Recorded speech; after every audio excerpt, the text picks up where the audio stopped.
Ukraine lost their best positions as Russia broke through their fortifications. It's day 696 of Russia's operation in Ukraine. Let's dive deeper. Starting from Avdiivka.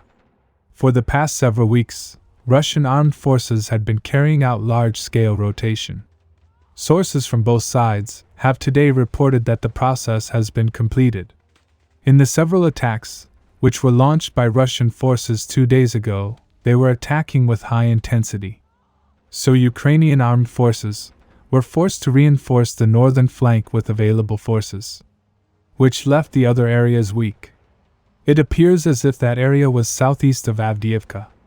A Russian source reported that their DRGs would often probe Ukrainian positions, looking for weaknesses.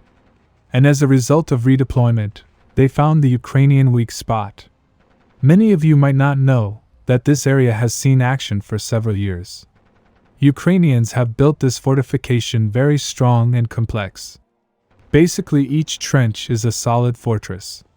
So if Russians are able to capture it, then advance on the city will become relatively fast. So as the Ukrainians redeployed their forces to the northern flank, these fortifications were left without significant manpower. The latest report says Russian forces started storming the trenches from several directions.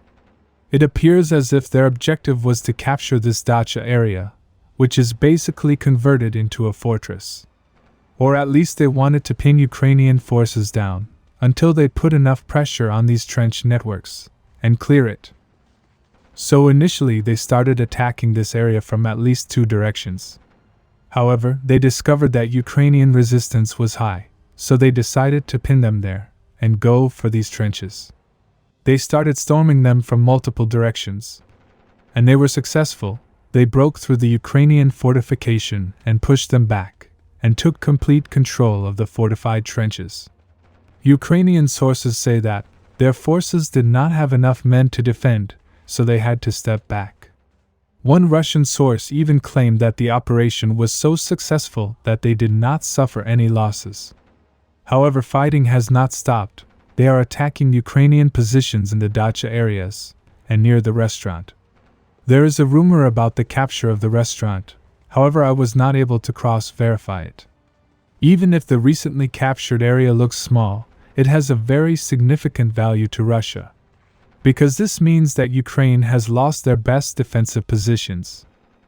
Now we will see whether Russia is able to carry this momentum further before Ukrainian reinforcements arrive, because many Ukrainian units are requesting immediate help. To make sure that Ukraine does not transfer units from the northern flank, they have already increased pressure in other areas. Yesterday, they also started attacking Ukrainian positions near the filtration facility. There was a rumor among pro-Russians that their forces were able to enter the facility, but I was not able to confirm it. However, in a recent video, we can see Russian forces striking Ukrainian positions with pinpoint accuracy. In addition, there was a report that Russian forces were able to enter the 9th quarter. Even one Ukrainian source reported about Russian attack at the outskirt.